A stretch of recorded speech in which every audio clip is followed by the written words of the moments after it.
Last time in episode 347, we talked about a theology of vacations. And speaking of family vacations, how can a dad lead his family well on vacation, Pastor John?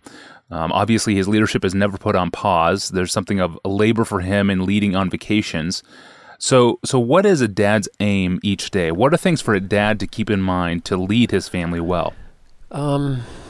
Maybe the way I should respond is to say some of the things we did when our kids were little, rather than giving more biblical foundations for dad's responsibility. So yes, I'm assuming dad's leadership of the family and that it's never put on pause. But we got to be careful here, because even when I say it's not put on pause, I don't mean that he takes responsibility for all the decisions. That is, he doesn't make all the decisions. Good leadership never means that. Never means you make all the decisions. Not in business, not in church, not in politics, not in family. Leadership is initiative and planning. And inside that big picture, there are all kinds of delegation and sharings of decision making. And a godly wife, I think, wants leadership, not micromanagement. She wants him to get off his duff and plan something rather than having to be drug here and there, always playing catch up with his wife. That wears her out. But she's happy to bear significant decision-making responsibility inside that big picture as she and her husband work all that out in detail. So when I say his leadership never goes on pause, I don't mean he's in charge at every minute. So here's some examples from the Piper family history. We had one son. 3 years later, we had 2 sons. 3 years later, we had 3 sons. And 3 years later, we had 4 sons. Pretty good planning for college, right? So there were about 8 years when we had 4 boys at home. And you can do the math to see how many we had for 3 and 2 and 1. And we took vacations all of those summers with that many kids. And we never had a lot of money, so we never did big expensive vacations where we all get on a plane and go somewhere. I can't ever remember us all getting on a plane and going somewhere. We borrowed cabins and we visited grandparents and we went with outings and so on. But so it was pretty simple. I don't think we're outclassing most people here. What Noelle wanted from me was that I would take the initiative to get things planned. Of course, she wanted to be in on the planning, but she didn't want to have to start it all, keep it all going, work it all out. She wanted me to say, she didn't want to have to come and on May 31st and say, do you know our vacation starts tomorrow? Oh yeah, no, I did. I forgot. That's terrible for a husband to act like that. He should be thinking ahead and planning. So I would start a conversation with her in the early spring and we'd work it out together.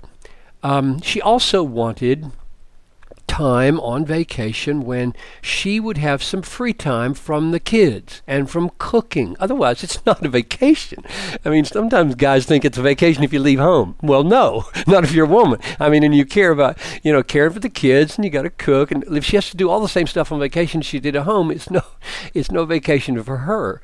And she knew that I wanted some time free also by myself. So very typically it worked like this.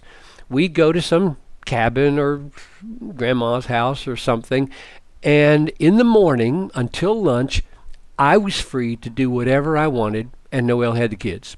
So that's like 4 or 5 hours, depending on when I got up, which usually meant I read. I holed myself up somewhere and read, took notes, wrote things. Then we ate lunch together. Something really simple that either I could fix or get or didn't require any great preparation, some super simple sandwich or something, fruit. And I took the boys all afternoon till supper time. So 4 or 5 hours for her. And then she could go off and do her crafts, she could go to town, she could do whatever she wanted, and she didn't have any responsibilities at all. And the guys and I we'd play, we'd go to the lake, we'd ride bikes. I just thought of all kinds of different things that they could all do. And of course it's a challenge, they're all at different ages, and so you have to be creative and figure that out and put a little baby over on the side, hopefully enjoying the wiffle ball game a little bit. Then we ate together in the evening, when we were all together doing something that everyone could more or less do, depending on the ages. And then we read our Bibles, had a Bible story, maybe watched a little video of something that would be devotional, and then the guys would go to bed about 7:30 or 8. And I mean, of course, as the teenagers got older, they didn't have schedules like that, but this is when they were younger. And Noelle and I had a couple hours just for us.